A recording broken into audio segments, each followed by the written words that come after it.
وسلام علی سید الرسل وخاتم الانبیاء اللہم صل علی سیدنا محمد عبدک ورسولک وصلی کذالک علی جمیع الانبیاء والمرسلین وعلی الملائکۃ المقربین وعلی عباد اللہ الصالحین اجمعین الی یوم الدین۔ قبلہ محترم صاحب، حضرات علماء کرام، اساتذہ اکرام، طلباء عزیز، واجب الاحترام میرے بھائیوں اور دوستوں، ابھی آپ حضرات کے سامنے بہت ہی قاری صاحب بہت خوبصورت تلاوت کر رہے تھے۔ ہمارا پروگرام تھا آپ حضرات کی مرکزی جامع مسجد میں ختم نبوت کانفرنس تھی،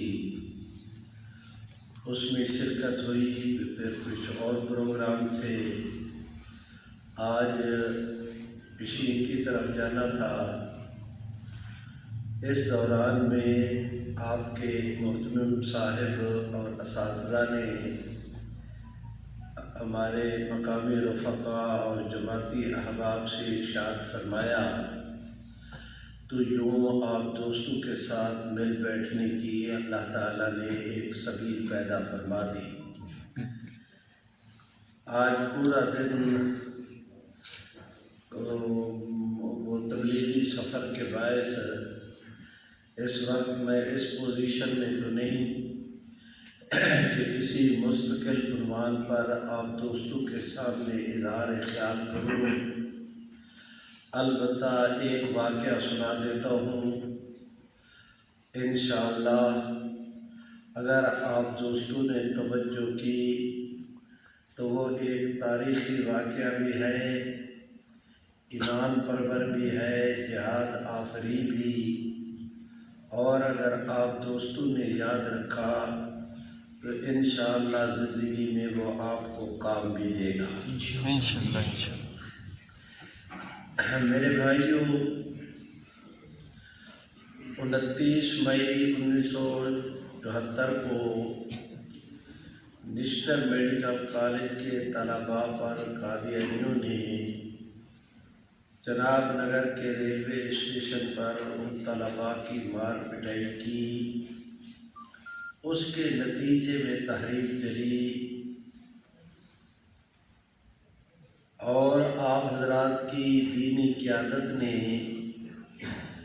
قادیانیوں کے ساتھ تصادم، لڑائی جھگڑا یا قانون کو ہاتھ میں لینے کی بجائے انہوں نے یہ فیصلہ کیا کہ ہم قادیانیوں کا بائیکاٹ کریں گے۔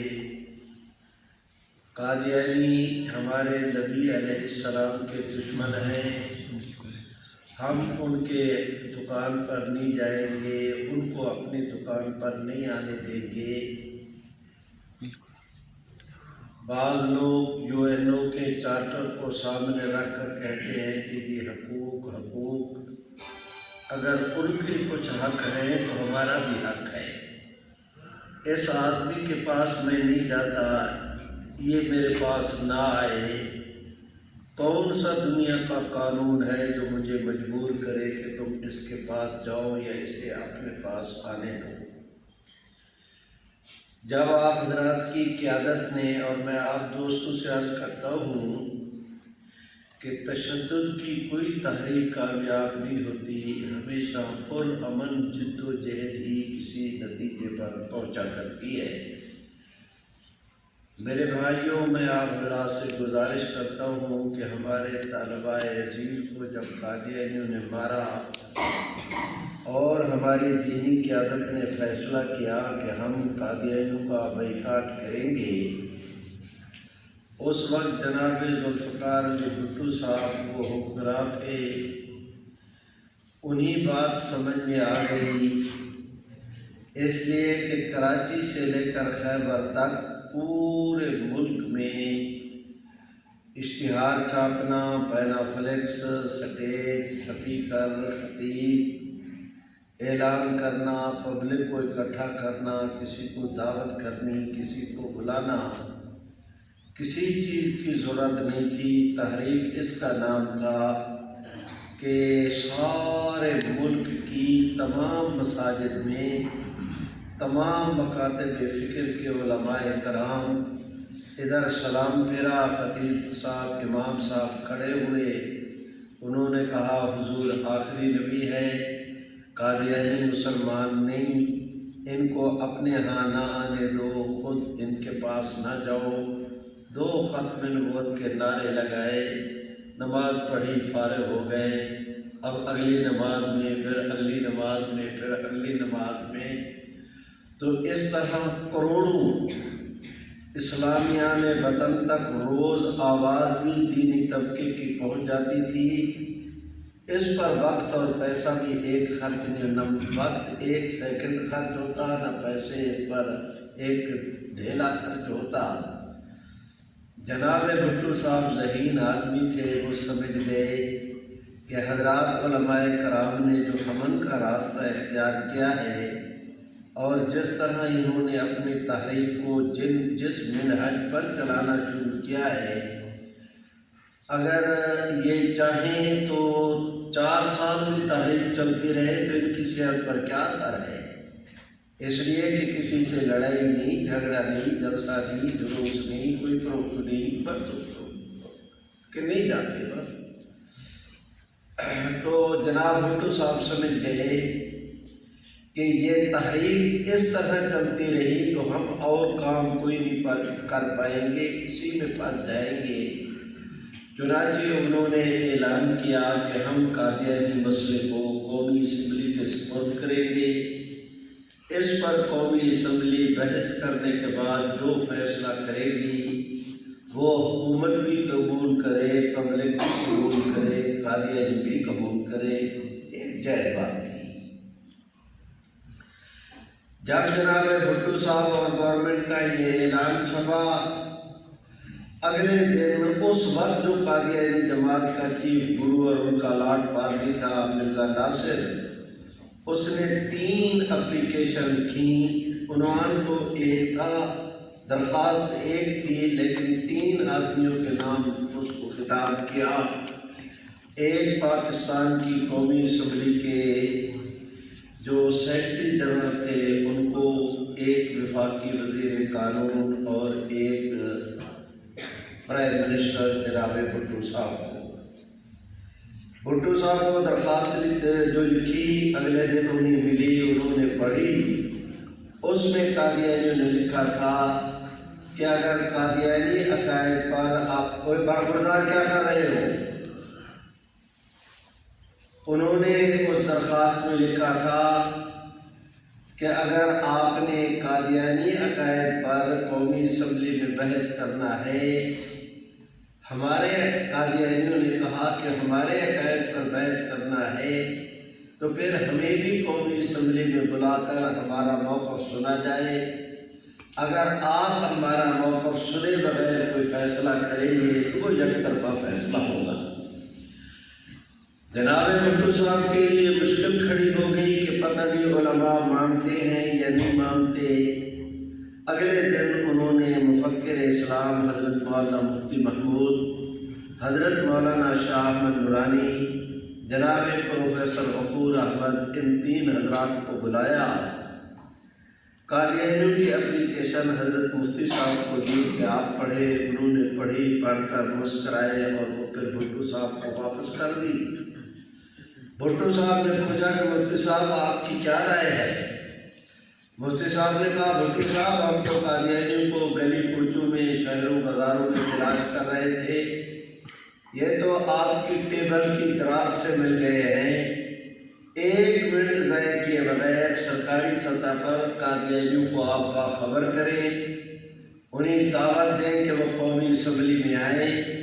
وعدہ رہا کہ ان کے سامنے بھی ہم قومی اسمبلی میں حضور کی عزت کا کیس لڑیں گے۔ سبحان اللہ، تو زور سے کہے سبھی بہت تھکا ہوا میں ہوں، بولتے تم میرے بھائیوں، میں آپ حضرات سے درخواست کرتا ہوں، وہ ٹھیک ہے، آپ کی بات بھی ٹھیک ہے، وہ کہتے ہیں کہ کلام العلیل علیل، بیمار آدمی کی گفتگو بھی بیمار ہوتی ہے۔ میں نرم گفتگو کر رہا ہوں، اس لیے تم تکڑے ہو گئے ہو۔ میرے بھائیوں، اب میری درخواست سنو۔ مفتی صاحب کے اس کہنے پر بھٹو صاحب کو بہت خوشی ہوئی اور وہ بہت حیران ہوئے کہ میرا خیال تھا علماء نہیں مانیں گے، یہ تو 1 منٹ میں انہوں نے کہا کہ آئے۔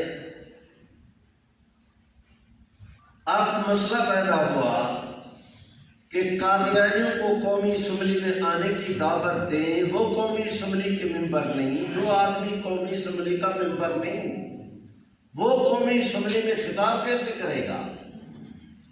تو اس کا حل یہ نکالا گیا کہ پوری قومی اسمبلی کو ایک کمیٹی میں تبدیل کر دیا جائے۔ قومی اسمبلی کا جو سپیکر ہے وہ اس کمیٹی کا صدر ہوگا اور جتنے ممبران ہیں وہ سارے اس قادیانیوں کو بطور گواہ کے بلایا جائے، وہ آ کر اپنا موقع بیان کریں، علماء کرام اسمبلی کے ممبران ان پر سوال کریں، جرح کریں، جو نتیجہ اسمبلی کے ممبران کو سمجھ میں آئے اس کا فیصلہ کر دیں۔ اب یہاں پر ایک اور پیچیدگی پیدا ہو گئی کہ اسمبلی کو تو کمیٹی بنا سکتے ہیں، لیکن قادیانیوں کا ایک نمائندہ ہوگا جو گواہ کے طور پر پیش ہوگا، اس پر جرح کرنے والے 200-300 ممبران، اس زمانے میں 208 ممبر ہوتے تھے اقلیتوں کے، اس کے علاوہ وہ 250 بن جاتے تھے۔ اب قادیانیوں کا نمائندہ ایک، اس پر جرح کرنے والے 250 آدمی ہوں، اس کا تو کچومر نکل جائے گا۔ کسی کے پلے پر ایک سوال کر رہا ہے، ابھی اس کا سوال ختم نہیں ہوا، وہ جواب دینا چاہتا ہے، دوسرے نے سوال کر دیا، تماشا بن جائے گا۔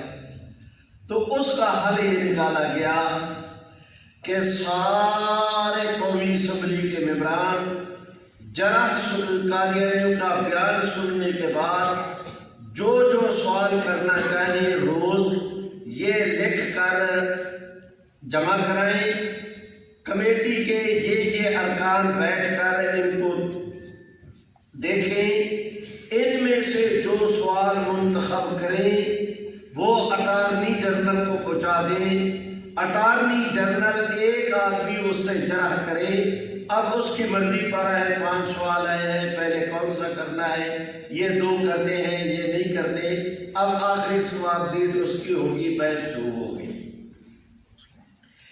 11 دن مرزا ناصر احمد پر، 2 دن لاہوری گروپ پر جرح ہوئی۔ اس کے بعد پھر قومی اسمبلی کے ممبران نے گفتگو کرنا شروع کی، درمیان میں چھٹیاں بھی ہوتی رہیں۔ آخری 2 دن پھر اٹارنی جنرل، اور مجھے خوشی ہو رہی ہے اس بات کی کہ وہ اٹارنی جنرل آپ حضرات کے کوئٹہ سے تعلق رکھتے تھے اور ان کا نام یحییٰ بختیار تھا۔ میرے بھائیوں، جناب یحییٰ بختیار نے جرح کی اور وہ فوت ہو گئے ہیں، مجھے ان کا پتہ بھی نہیں ان کے خاندان کا، لیکن میں آپ حضرات کے سامنے خدا لگتی کہتا ہوں کہ انہوں نے جرح کیا کی، حق ادا کیا۔ ان کی قابلیت پر پوری اسمبلی کے ممبران بھی جھوم اٹھے۔ میرے بھائیوں، گورنمنٹ نے، جناب بھٹو صاحب نے اعلان کر رکھا تھا کہ ہم 7 ستمبر کو فیصلہ کریں گے۔ 6-7 ستمبر کی درمیانی رات، کل 7 ستمبر ہے، آج اس وقت جناب بھٹو صاحب نے پھر حضرت مفتی صاحب کو، نورانی میاں پروفیسر غفور احمد کو بلایا۔ ادھر جناب بھٹو صاحب عبدالحفیظ پیرزادہ وہ وفاقی وزیر قانون تھے، مولانا کوثر نیازی وہ اپنا اس کے کیا کہ وزارت مذہبی امور کے وزیر تھے، اور ایک جو ہے وہ اپنا وزیر قانون عبدالحفیظ پیرزادہ، اور ایک جو ہے وہ کیا کہتے ہیں اس کو وفاقی لا سیکرٹری، ان کا نام افضل چیمہ تھا۔ 4 آدمی گورنمنٹ کی طرف سے، 3 آدمی ہماری طرف سے، یہ 7 آدمیوں کی میٹنگ شروع ہوئی۔ میٹنگ شروع ہوئی تو بھٹو صاحب نے حضرت مولانا مفتی محمود صاحب کو کہا کہ مفتی صاحب، قومی اسمبلی میں 6 قراردادیں قادیانیوں کو کلیئر قرار دینے کی بابت جمع ہے۔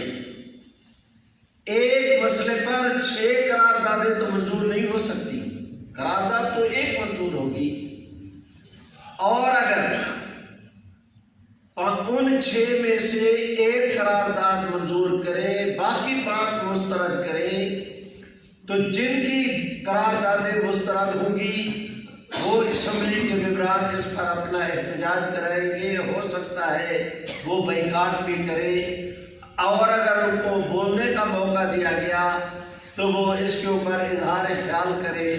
تو یہ 2-2.5 مہینے قادیانی مسئلے پر جو قومی اسمبلی میں خوش اسلوبی کے ساتھ بحث ہوتی رہی، آخری دن اگر اس کے اوپر جھگڑا شروع ہو جائے تو پورے ملک میں کوئی اچھا تاثر نہیں جائے گا۔ اس لیے اچھا یہ ہے کہ آپ ہم سب مل کر یہ 6 کی 6 قراردادیں مسترد کر دیتے ہیں، ایک قرارداد لائیں اور وہ آج آپ اور ہم بیٹھ کر ابھی اس کو مرتب کرتے ہیں متفقہ طور پر، اور وہ قرارداد نہ گورنمنٹ کی طرف سے پیش ہو نہ اپوزیشن کی طرف سے، بلکہ پورے قومی اسمبلی کے ہاؤس کی طرف سے، تاکہ کسی کی فتح اور شکست بھی نہ سمجھی جائے۔ وفاقی وزیر قانون وہ ہاؤس کے نمائندے کے طور پر اس قرارداد کو پیش کر دے، اپوزیشن کی طرف سے حضرت مفتی محمود صاحب اس کی تائید کر دے، پورے اسمبلی کے ممبران اس کے اوپر اپنا رائے دے دیں، جو نتیجہ ہے ساری قوم بھی سنے، دنیا بھی سنے، قادیانی بھی سنے، حکومت بھی سنے، آپ بھی ہم بھی فارغ۔ حضرت مولانا مفتی محمود اور ان کے گرامی قدر رفقا نے تائید کی کہ آپ کی بات ٹھیک ہے، زمینی حقائق سے ہم انکار نہیں کرتے، یہ بات ٹھیک ہے کہ ایک مسئلے پر ایک قرارداد منظور ہوگی، ساری نہیں۔ اب قرارداد مرتب ہونا شروع ہوئی، اس کی بھی تفصیلات ہیں، لیکن آج کی مجلس میں نے اس پر ایک جملہ نہیں کہنا، میں انتظار کر رہا ہوں کہ میرے ساتھی آ جائیں، میں اپنی بات کو سمیٹ دوں۔ میرے بھائیوں، وہ قرارداد مرتب ہوئی، 2.5-3 گھنٹے اس پر لگے، A to Z، الف سے لے کر یا تک، من اول ہی الی آخر ہی قرارداد مرتب ہو گئی۔ اب آپس میں ایک دوسرے سے حلف لیا کہ کل تک اس قرارداد کو کسی کے سامنے پتہ نہ چلے، بالکل اپنے تک یہ جو کمیٹی ہے اپنے تک اس کو محدود رکھیں، کل قرارداد پیش ہوگی، سب کو پتہ چل جائے گا۔ یہ معاہدہ ہوا، اٹھ کھڑے ہوئے۔ اب میں یہاں پر آج کی مجلس میں جو میں نے پوری گفتگو شروع کی وہ صرف ایک جس واقعہ کے لیے پیش کی وہ میں شروع کرتا ہوں۔ میں نے یہ ساری گفتگو شروع اس لیے کی، آپ کو بیان اس لیے کی کہ جو میں نے اگلی گفتگو کرنا ہے آپ دوستوں کو اس کے ساتھ مناسبت پیدا ہو جائے اور وہ گفتگو آپ سمجھ سکیں کہ آگے میں نے کیا کہنا ہے۔ میرے بھائیوں، وہ جو 6 قراردادیں تھیں، ایک قرارداد تو خود قومی اسمبلی میں گورنمنٹ نے جمع کرائی تھی کہ قادیانیوں کو اقلیت قرار دیا جائے، ایک قرارداد اپوزیشن کی طرف سے 47 ممبران کے دستخط تھے، نورانی میاں نے وہ قرارداد پیش کی۔ ایک قرارداد یہ تھی، اس زمانے میں جمعیت علماء اسلام کے 2 دھڑے تھے، ایک دھڑے کی قیادت حضرت مفتی محمود صاحب کر رہے تھے، دوسرے دھڑے کی قیادت مولانا غلام غوث ہزاروی۔ حضرت مفتی صاحب جو ہے وہ اپوزیشن کے ساتھ تھے، حضرت مولانا غلام غوث ہزاروی ان کا اپنا دھڑا تھا، وہ پرو حکومت تھے۔ ایک قرارداد انہوں نے جمع کرائی۔ اس زمانے میں جس طرح جمعیت علماء اسلام کے 2 دھڑے تھے، اسی اسی طرح جمعیت علماء پاکستان کے بھی 2 دھڑے تھے، ایک حضرت نورانی میاں کا، وہ اپوزیشن کے حصے کے تھے، اور دوسرا دھڑا جو ہے وہ تھے حضرت خواجہ قمر الدین سیالوی، وہ اس کے سربراہ وہ تھے، ان کی طرف سے جو ممبر تھا ان کے نام تھے مولانا محمد ذاکر، ایک قرارداد انہوں نے جمع کرائی۔ میرے بھائیوں، آپ میں سے تو شاید کسی دوست نے سفر کیا ہو یا نہ کیا ہو، لیکن آپ کے اساتذہ اور دوسرے دوستوں نے کیا ہوگا۔ اب ہم موٹر وے سے جائیں نا تو پنڈی سے پہلے، اسلام آباد سے پہلے ایک انٹرچینج آتا ہے، اس کا نام ہے چکری۔ چکری سے باہر نکلے تو ہے تھانہ چونترا۔ چونترا، چکری اور پنڈی کا کچھ حلقہ ملا کر ایک قومی اسمبلی کا حلقہ بنایا گیا تھا۔ یہاں سے ملک جعفر صاحب قومی اسمبلی کے ممبر منتخب ہوئے۔ یہ جو ملک جعفر تھا کسی زمانے میں یہ قادیانی تھا۔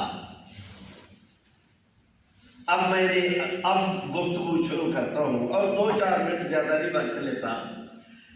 یہ جو ملک جعفر تھا اس کے 2 چچا بھائی تھے، ایک کا نام جنرل عبدالعلی تھا، ایک کا نام جنرل ملک اختر تھا۔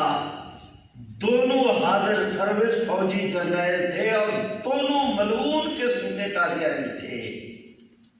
میں نے ملعون کا لفظ اس لیے کہا کہ حاضر سروس فوجی جرنیل ہونے کے باوجود وہ جنرل عبدالعلی اس وقت پنڈی اور اسلام آباد کی قادیانی جماعت کا ہیڈ بھی تھا۔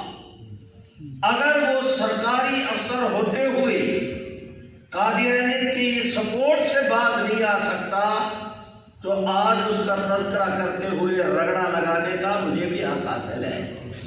اس لیے میں نے کہا کہ وہ حضرت تشریف لے آئے جی قبلہ،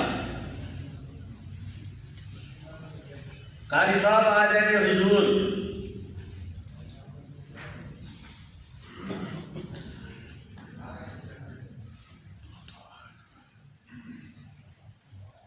میرے بھائیوں،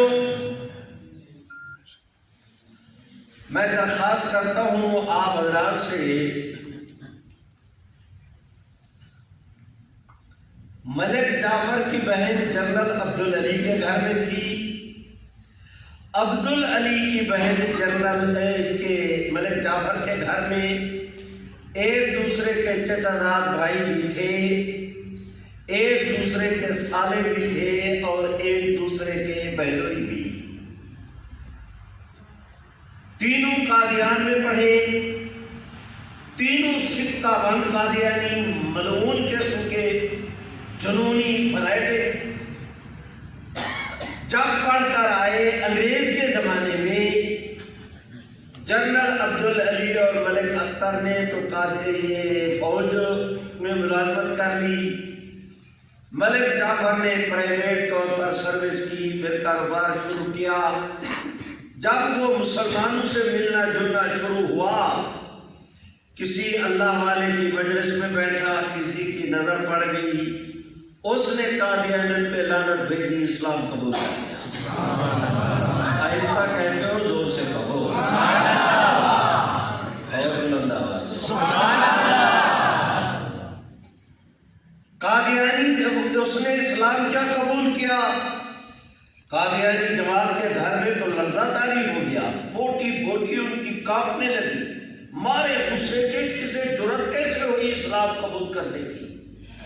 قادیانی مرتے کیا نہ کرتے، انہوں نے بڑا غصے کا خط لکھا ہے جنرل عبدالعلی کو کہ آپ اس ملک جعفر کو کہیں کہ اسلام کو ترک کرے، دوبارہ قادیانیت قبول کرے، ہم سے معافی مانگے قادیانی جماعت سے۔ اگر اتنی جرأت کیسے ہوئی، یہ جدی پشتی قادیانی تھا کہ اس نے قادیانیت کو چھوڑا، اور اگر وہ قادیانیت اس کو دوبارہ قادیانیت قبول نہیں کرتا تو تم سارا خاندان اس کا بائیکاٹ کرو، اور بائیکاٹ بھی ایسا کہ اسے تنہائی کی موت مار کر ہمیشہ کے لیے اسے عبرت کا نشان بنا دو۔ میرے بھائیوں، میں آپ حضرات سے گزارش کرتا ہوں، جب یہ جنرل عبدالعلی کو قادیانی جماعت کا خط پہنچا اس نے اپنی والدہ کو بلایا اور بلا کر کہا کہ وہ ملک جعفر تمہارا بھتیجا بھی ہے، تمہارا داماد بھی ہے، تمہاری بیٹی اس کے گھر میں ہے، میری بہن کی عبدالعلی نے کہا آپ اس کے پاس جائیں، اسے سمجھائیں کہ وہ مہربانی کرے دوبارہ قادیانیت قبول کر لے، ورنہ قادیانی جماعت کا سخت آرڈر ہے، ہم تو اس کا بائیکاٹ کریں گے۔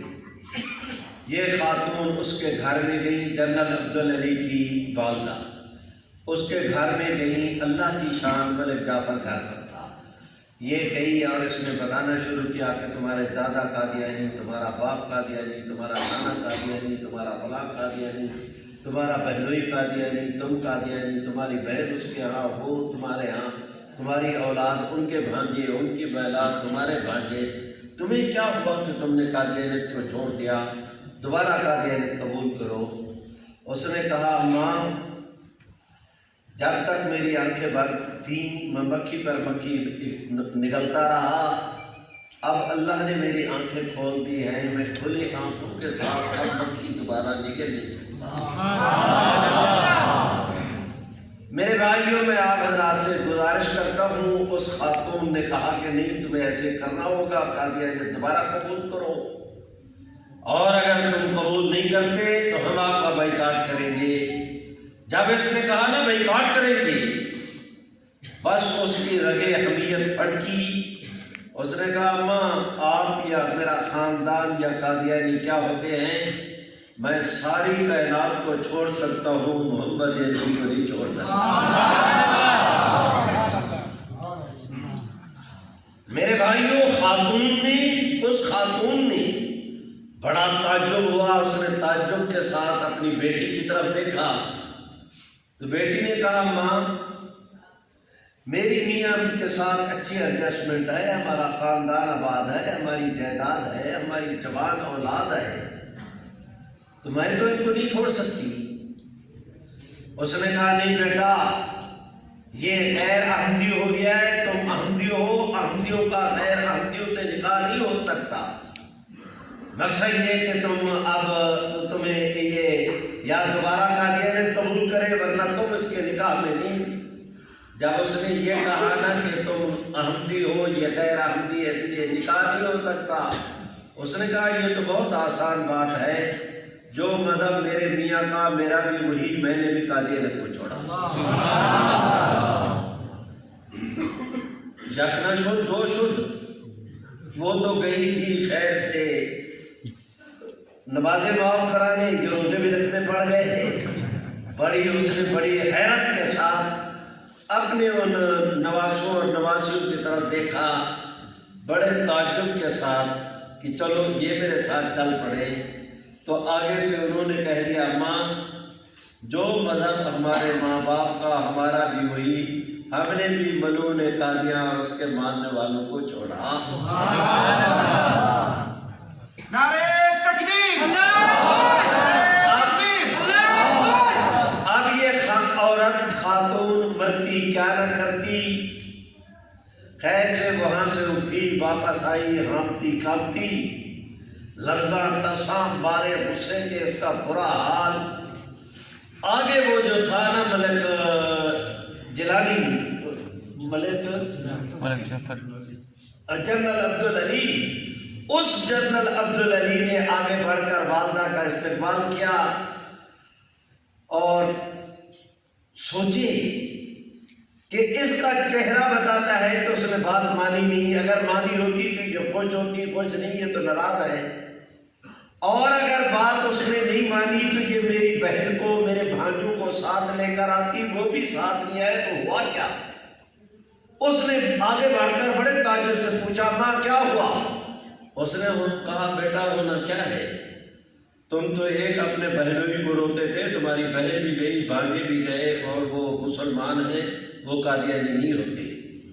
اب اس عبدالعلی کو غصہ آیا، ماں کو کہتا ہے ماں آگے قدم اٹھانے سے پہلے یہاں پر کھڑے ہو کر آپ اعلان کریں کہ آج کے بعد وہ سارے مر گئے، ہم نے ان کے پاس نہیں جانا، نہ ان کو ہمارے یہاں آنے کی اجازت، وہ میری کوئی بہن نہیں، وہ میرے کوئی بھانجے نہیں، ان کا آپ سے کوئی رشتہ، وہ کوئی آپ کی بیٹی نہیں، جو بک بک شروع کی۔ خاتون سنتی رہی، جب اس کی بات ختم ہوئی تو خاتون نے اسے پنجابی میں کہا، وہ سن لو جملہ، میں پھر ترجمہ بھی کر دیتا ہوں۔ اس نے پنجابی میں کہا، وے عبدالعلی پانی وچ تلوارا مارن نال کدے کٹ نہیں پیندے، کہ پانی چل رہا ہو اس میں تلوار مارو تو پانی ٹکڑے کبھی نہیں ہوتا، وہ تو مل کر چلتا ہے، تلوار مارو گے جب نکالو گے پھر کٹا۔ مقصد یہ تھا کہ تمہارا اس کے ساتھ خون کا رشتہ ہے، قادیانی جماعت کو کیا ہو گیا کہ یہ تلواریں مار کے خون کو جدا کر رہی ہے، یہ کہنا اس کا مقصد تھا۔ آگے سے عبدالعلی نے کہا، ماں دلائل کی ضرورت نہیں، اب آپ کہیں کہ آج کے بعد اب میری بہن ہمارے گھر نہیں آئے گی، آپ ان کے گھر نہیں جائیں گے۔ جب یہ کہا نا تو اس خاتون پر اللہ نے کرم کیا کہ اس کی مامتا جاگی۔ اس نے کہا، عبدالعلی اگر یہ بات ہے تو میں تم سب کو چھوڑ سکتی ہوں، بیٹی کو نہیں چھوڑ سکتی، جو مذہب بیٹی کا میرا بھی وہی، میں نے بھی قادیانیت پہ لانا یہ کہا، اللہ کا نام لیا صوفی صاحب، یہ کہا اللہ کا یاد موٹا سارا پایا ہے، اس نے قاری صاحب، اس نے سبحان اللہ نہیں کہتے، تم سارے صوفی اکٹھے ہو گئے، سبحان اللہ تو زور سے کہو، میں بھول گیا، میں صوفی نہیں، میرے خیال نقشبندی اکٹھے ہو گئے، میں قادری ہوں۔ خیر میرے بھائیوں، میں آپ حضرات سے درخواست کرتا ہوں، اس خاتون نے سر پہ چادر رکھی، بیٹی کے گھر میں گئی، ساری زندگی مسلمان رہی، ساری زندگی اپنے قادیانی بیٹوں کے ہاں نہیں گئی، مسلمان ہونے کی حالت میں فوت ہوئی،